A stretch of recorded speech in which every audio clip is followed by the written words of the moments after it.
Cette émission est réalisée grâce à la collaboration de Ville de Saguenay, qui vous invite à consulter son site web pour tout savoir concernant l'administration municipale, ville.saguenay.ca. Bonjour et bienvenue à ce nouvel épisode de la saison 2 de Sport Épique. Le thème ce mois-ci est l'aventure, alors sans plus tarder, Bonne émission!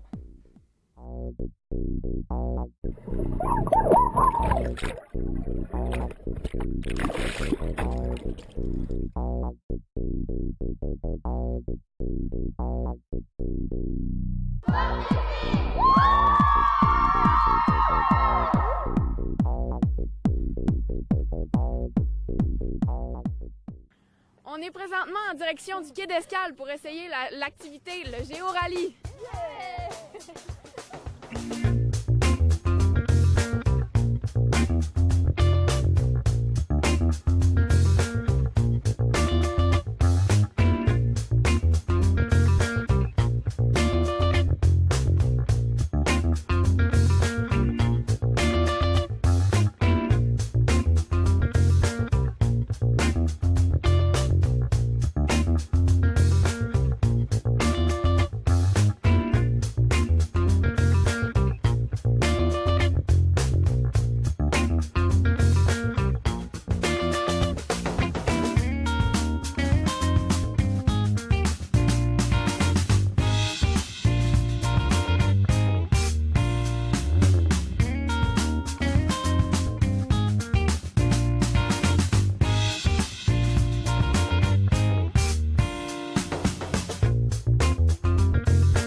Le tourisme! J'aimais ça, mais c'est ça, c'était un peu dur au début parce que les GPS, on avait de la misère un peu à s'habituer, comment ça marchait. Mais j'aimais ça, c'est quand même le fun, surtout en groupe avec du monde que tu connais bien.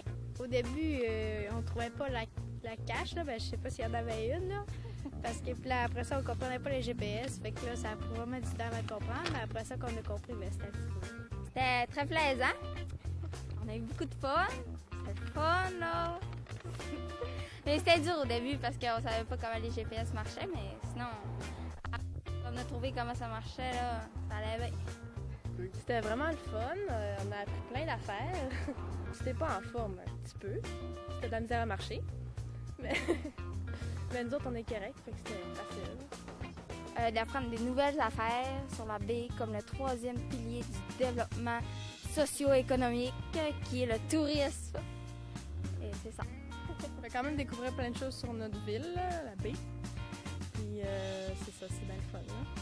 Pour ma part, j'ai trouvé ça bien agréable, c'était le fun, c'était divertissant, les paysages étaient beaux. C'était difficile un petit peu au début là, pour comprendre les GPS, mais un coup qu'on est parti, c'est bien le fun. J'invite toute la famille à venir au quai d'escale ou au musée du Fjord, c'est bien agréable. Bonjour tout le monde. Nous allons réaliser une petite recette facile à faire si, mettons, exemple, vous êtes poigné sur le bord d'autoroute, vous n'avez pas grand-chose dans le char, puis que vous avez faim, mais que vous ne pouvez pas manger, mais bon, c'est pas grave. Aujourd'hui, on va faire un smoothie. Fait que voici les ingrédients. On va utiliser aujourd'hui une banane, du lait de soya au chocolat. On va utiliser du tofu. Et on va utiliser un genre de beurre d'amande qui goûte les peanuts. Ça va être super bon. fait que là maintenant, Guillaume, tu vas écraser ça. Moi, je vais écraser le tofu. Il a l'air appétissant. Ça va être bon. Fait que moi, je vais écraser ça. Ouais, comme je dis, c'est comme si vous étiez dans votre auto. Fait que vous vous organisez avec ce que vous avez. Sinon, ben, vous faites ça avec vos mains. Avec vos mains, ça peut être aussi délicieux. C'est juste que c'est pas trop des fois ce que nous. En tout cas, fait qu'on rend ça assez. Que ça soit consistant, que ça soit.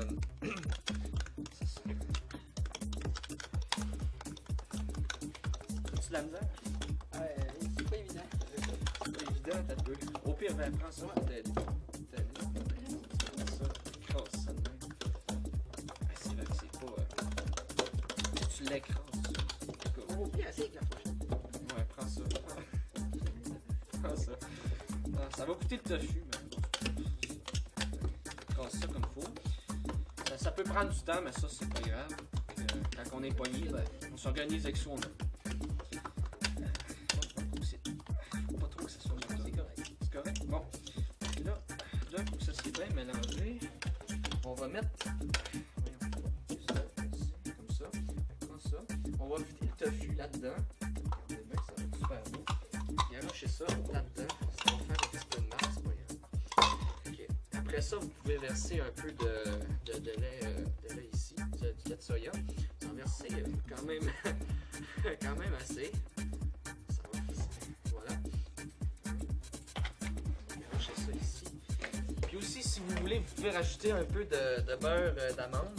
Ou bien, sinon, vous pouvez mettre du beurre de peanut. Ça peut être super bon en même temps. C'est parce que là, il est tout poigné. Ça sera pas là. Donc, là, on va en mettre un peu.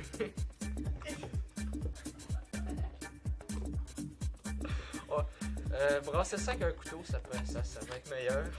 Ça va être plus vite. Regardez la texture. Ça fait comme un lait au chocolat, mais c'est plus nutritif, on peut dire. Ouais. Fait que là, dans le fond, on va ajouter. Je vais prendre ça, s'il te plaît. Mets ça là-dedans. Fais ça, mets ça comme shaker ça. Shaker comme faut. Pour que tout se détruise à l'intérieur. Moi, si tu veux shaker un peu, si tu veux faire de quoi. Shaker ça, ça va donner. Ça va donner comme un lait au chocolat avec des petits moutons dedans. Ça va être super délicieux. Il y a peut-être des petites taches de beurre de pinot, mais ça c'est pas grave. Là, il a pas été assez bien dilué. Là, moi et Guillaume ici, on va goûter à ça. Il y a des motons, ça a poigné. C'est poigné, il y a des motons.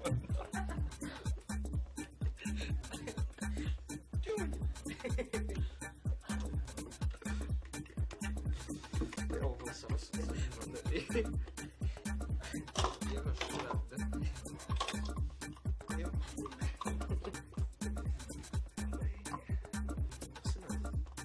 On va prendre un.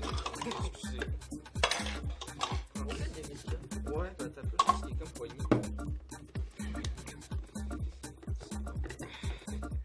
Ouais. On verse ça là-dedans. On verse ça là-dedans ici. Fait que moi et Guillaume, on va goûter à ça. Fait que Guillaume, santé.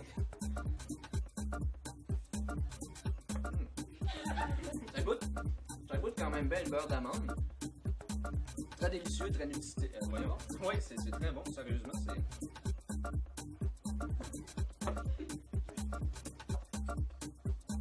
Je fais des motons un peu. C'est super nutritif, fait que ça résume à peu près la recette. Fait que vous pouvez vous faire ça assez facilement avec pas grand chose. Puis ça peut vous mettre assez en forme si vous êtes mal pris. Et les gars, la prochaine fois, vous suivrez la recette, hein? Les quantités? Ouais. Ben, tu sais, quand t'es sur le bord d'autoroute, tu connais pas la recette par cœur. fait que tu t'organises avec ce que tu penses. On va mettre un peu de lait de soya.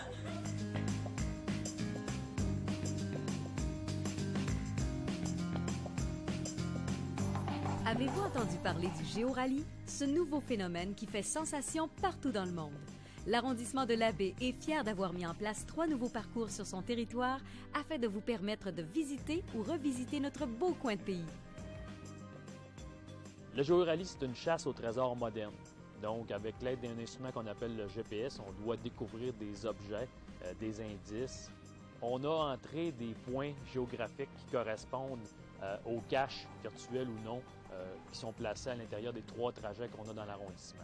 Ça s'adresse à tout le monde, autant les enfants que les adultes. Il y a des caches plus faciles, il y en a des plus dures aussi, donc il y en a pour tous les goûts.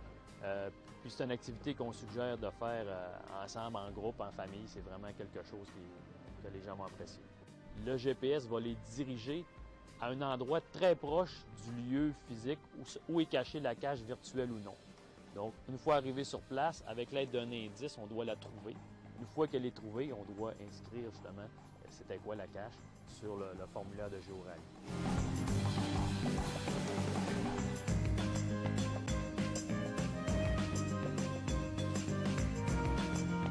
Venez vous amuser à découvrir nos sites historiques et patrimoniaux tout en acquérant diverses connaissances sur le milieu.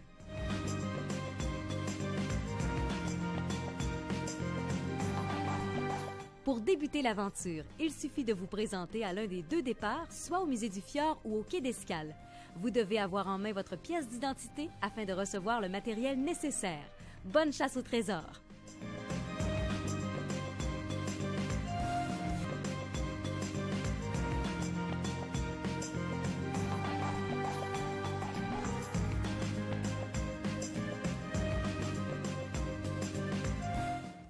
Sirius, en fait, c'est un organisme qui offre des formations. Ça peut être des formations de 16 heures, de 40 heures, de 50 heures. Des formations de premiers soins qui se passent en région éloignée. Suite à mon bac en plein air, je crois, j'ai toujours beaucoup aimé ça, le milieu de sauvetage. J'étais sauveteur avant. Puis, à l'intérieur de mon cours, on a eu une formation de premiers répondants avec Sirius, justement, puis qui m'a permis de devenir premier répondant, de toucher à ça, de faire des simulations. Suite à certains emplois, j'ai vécu des expériences par la suite où j'ai dû intervenir, puis j'ai réalisé que j'étais vraiment à l'aise là-dedans, puis même que j'aimais ça, puis je voulais en apprendre davantage. Donc, je me suis dit de devenir instructeur me permettrait d'en connaître aussi davantage, puis de transmettre aussi ma passion. Les critères, en fait, premièrement, c'est d'avoir de l'expérience dans le domaine, soit en région éloignée ou en enseignement. Donc, les 2, c'est favorable, évidemment. Il y a beaucoup de personnes qui vont devenir instructeurs, qui font un autre emploi dans leur vie. Tu n'es pas généralement juste instructeur. Tu pourrais être ambulancier, infirmier, guide de plein air.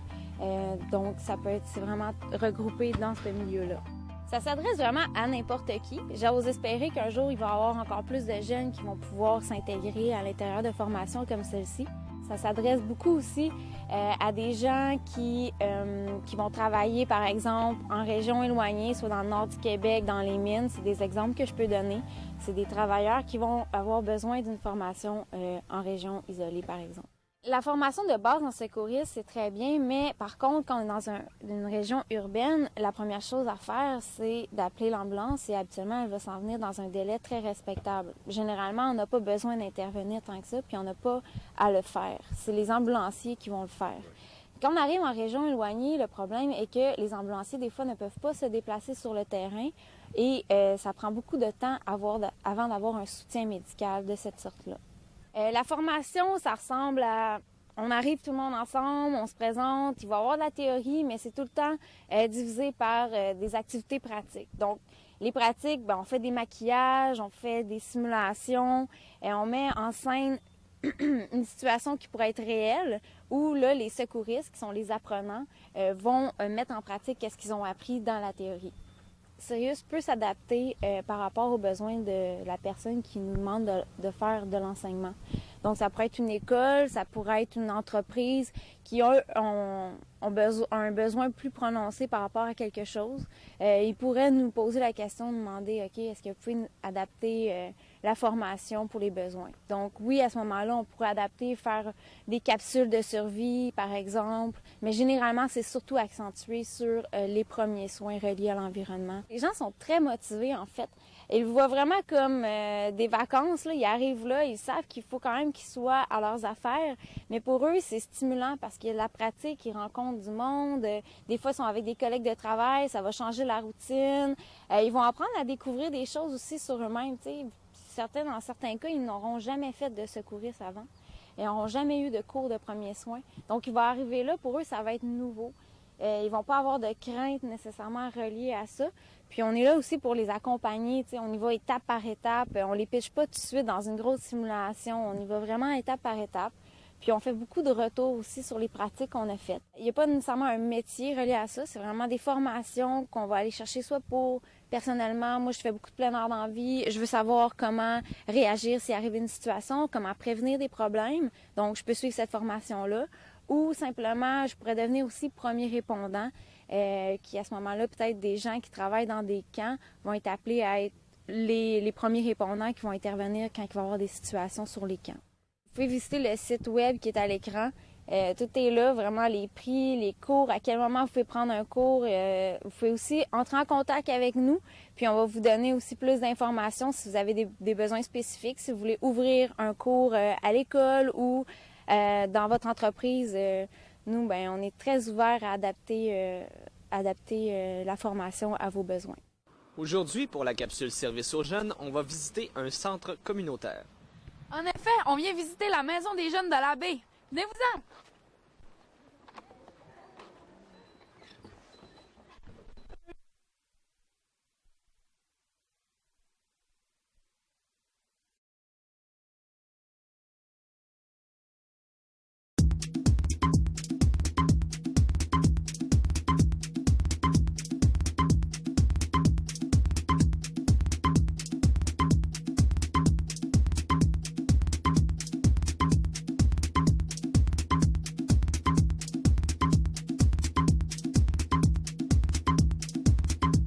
Mon nom, c'est Sandra Tremblay. Je suis animatrice à la Maison des jeunes depuis plus d'1 an et demi déjà. C'est un milieu de vie. C'est un milieu de vie dans lequel tous les jeunes, en fait, entre de 11 à 18 ans inclusivement, peuvent venir passer du temps. Donc, qui dit milieu de vie, dit activités diverses. Donc, on peut faire toutes sortes d'activités, comme on peut juste relaxer aussi. Alors, à la MDJ, le genre d'activité qu'on peut faire, c'est vraiment varié. En fait, tout dépend de l'intérêt ou des jeunes, en fait.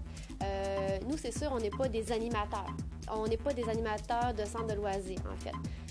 Donc, c'est sûr, on n'est pas une garderie. Donc, on n'est pas là pour proposer des jeux toujours comme ça. Il faut vraiment que ce soit les jeunes qui amènent leurs propres idées. Nous, on est des outils. Donc, si les jeunes ont envie de monter un projet de jardin communautaire ou ont tout simplement envie d'aller au Saguenayen, nous, on est là pour les accompagner justement à monter l'activité. Donc, ils apprennent aussi à s'organiser en faisant tout ça. Donc, oui, il y a l'aspect ludique, il y a l'aspect organisation, mise en place, puis réalisation du projet. Comme je disais, on est un milieu de vie, c'est-à-dire il se passe, c'est ici qu'on vit tous nos aspects de vie de jeunes, donc nos peines d'amour, comme nos bons coups, comme nos mauvais coups à l'école. Donc, c'est un lieu d'accueil, c'est-à-dire que la personne, elle arrive ici, elle est pas étiquetée. Donc, on prend vraiment la personne pour ce qu'elle est. On l'accueille. Donc, si le jeune a un problème de consommation, ici, c'est pas le consommateur qu'on voit, c'est le jeune en tant que tel qui vient prendre un break, qui vient prendre un temps de relax, justement, pour être lui-même. Donc, on accueille tout le monde de cette façon-là. La personne peut venir ici tout simplement pour relaxer puis décompresser. Donc, on a accès, entre autres, au sous-sol à plein de jeux comme la table de baby-foot, d'air hockey, la table de billard, la table de ping-pong. Donc, il y a vraiment un aspect jeu sportif qui est super intéressant. On a aussi des jeux vidéo. Donc, tout cet aspect-là, tous les gamers là, qui peuvent trouver leur compte. Ou sinon, tout simplement, venir s'asseoir au divan, jaser, écouter la TV puis relaxer. Donc, simplement décompresser si pour une raison X, on a envie d'avoir une bulle à soi en dehors de sa famille, tout ça. Un jeune qui souhaite fréquenter la MDJ n'a qu'à se présenter tout simplement. Donc, il n'y a pas d'inscription, c'est gratuit, c'est fréquentation volontaire. Donc, la personne se présente, on l'accueille. Nous, on est outillés justement pour aider la personne à faire sa place à l'intérieur de la MDJ. Donc, tout dépendant de ses besoins, puis la façon dont la personne veut fréquenter la MDJ. Nous, on s'ajuste à la personne, puis c'est pas plus compliqué que ça se fait en toute simplicité. Maintenant, pour ce qui est des âges, on accueille les jeunes de 11 ans, donc on dit 6e année. Les jeunes sont beaucoup plus matures qu'avant, sont ados beaucoup plus vite, donc on s'ajuste comme ça. Donc c'est ça la MDJ, c'est qu'on répond vraiment aux besoins qui viennent à la base. Donc il y avait un besoin au niveau des 6e années, puis on y a répondu. Donc les 6e années sont maintenant les bienvenus. On est ouvert tous les soirs de semaine de 18h à 21h inclusivement. Ensuite, sinon les week-ends, on ouvre de 1h à 5h, puis de 9h à 18h. 18h à 21h, pardon. Puis, il y a les vendredis soirs qu'il y a la danse, donc même les parents disent hey, « Mon Dieu, moi, je me rappelle, j'allais au Sansas, mais maintenant, ça s'appelle l'Astral. » Puis, c'est tous les vendredis soirs de 19h30 jusqu'à 22h30, 23h. Alors bonjour, aujourd'hui on va faire une recette de smoothie sur le pouce qu'on pourrait faire, on va tester si on pourrait le faire dans notre auto, si jamais on n'a pas eu le temps de déjeuner, puis là on se prend des petites affaires, puis on se fait un smoothie sur le pouce. Alors on va commencer, ça nous prend une banane écrasée. On va l'écraser. Ouais. Okay. Ensuite, il nous faut une demi-tasse de lait écrémé au chocolat ou une boisson de soya au chocolat. Une demi-tasse.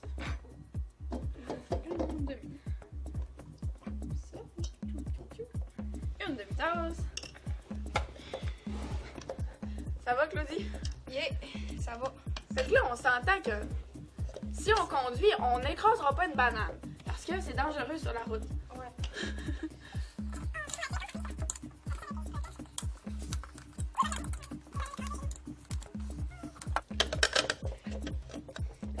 Mais le chocolat, là, ça va être plus facile. Ça va être plus facile. Notre demi-tasse de lait au chocolat est mis. Parfait. Alors, il nous reste une cuillère à table de beurre d'arachide dans notre mélange.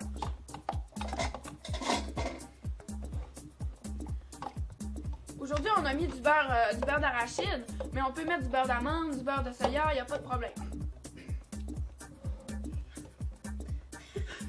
Est-ce que c'est les bonnes quantités, Rachel? Oui, c'est les bonnes. C'était vraiment une cuillère? Oui, c'est les bonnes quantités. Ok. Écrase un peu encore les bananes, puis on va être correct. Oh! Un gros morceau de banane. Ouais, je peux pas fermer les caches. Puis ça va, Claudie? Ah ouais. C'est presque fini. Normalement, c'est mieux de prendre une assiette, là, dans le genre, c'est sûr que c'est pas vraiment pratique, là, mais on prend une assiette puis on l'écrase avant de la mettre dans un plat de même. Puis pour se faciliter la vie, on peut préparer le smoothie la veille ou tripler ou doubler la recette. Il n'y a pas de problème, ça se fait d'avance. Puis on peut aucun problème. On peut n'en prendre aucun problème. Genre, ça se peut qu'il y ait des motons. Ça se peut que... ça se peut qu'il y ait une banane complète. Je vais mettre le jus. Oh. Bon. C'est prêt. C'est vrai. On va shaker un peu. Fait que là, dans un auto. On va le faire chacun notre tour. Ok, c'est bon. Attention, couvercle. Oh.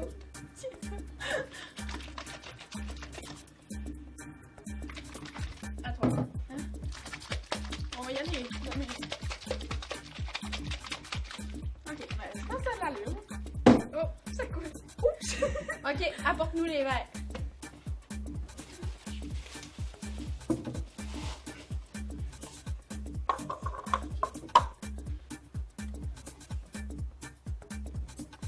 Oups, ça passe plus. Oups.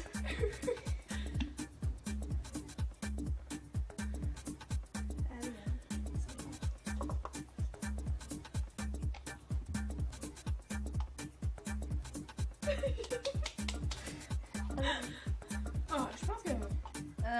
Non, Ah, parfait. Parfait comme ça. Ok, maintenant on va goûter.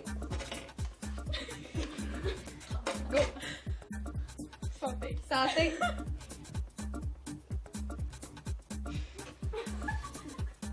Non, c'est bon. Ça goûte en fait la toast au verre de fruits avec des bananes. Ben, en fait, c'est exactement ça. C'est juste que c'est tout. C'est tout mélangé. Tout mélangeant. C'est très bon.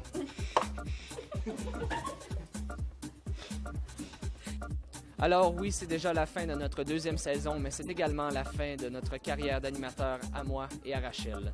Merci d'avoir été des nôtres tout au long de la saison et n'oubliez pas que vous pouvez revisiter les épisodes sur notre page Facebook. Moi et Rachel, on vous dit à tous et à toutes, adieu.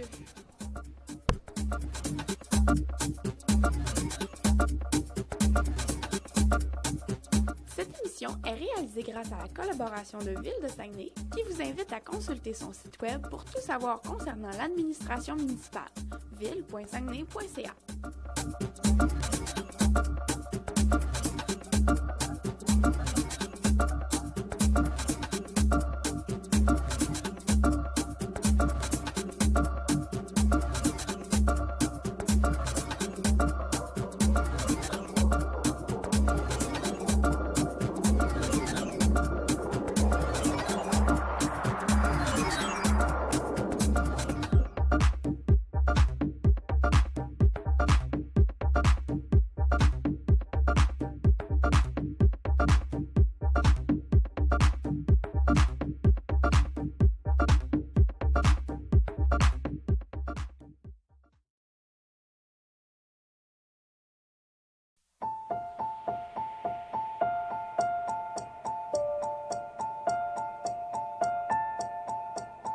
Personne ne dirait ça.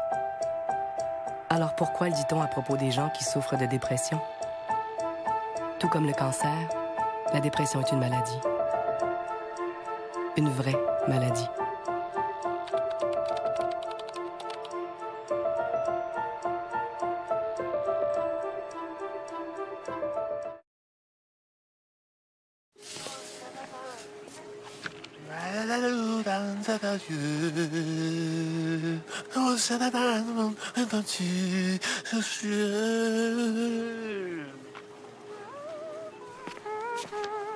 Ce soir l'amour est dans tes yeux,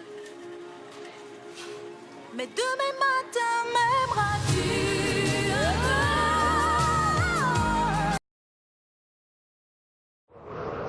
Cet hiver, réduisez votre vitesse. Gardez une plus grande distance avec le véhicule qui vous précède et soyez vigilant en tout temps sur la route. Prenez le volant en toute sécurité.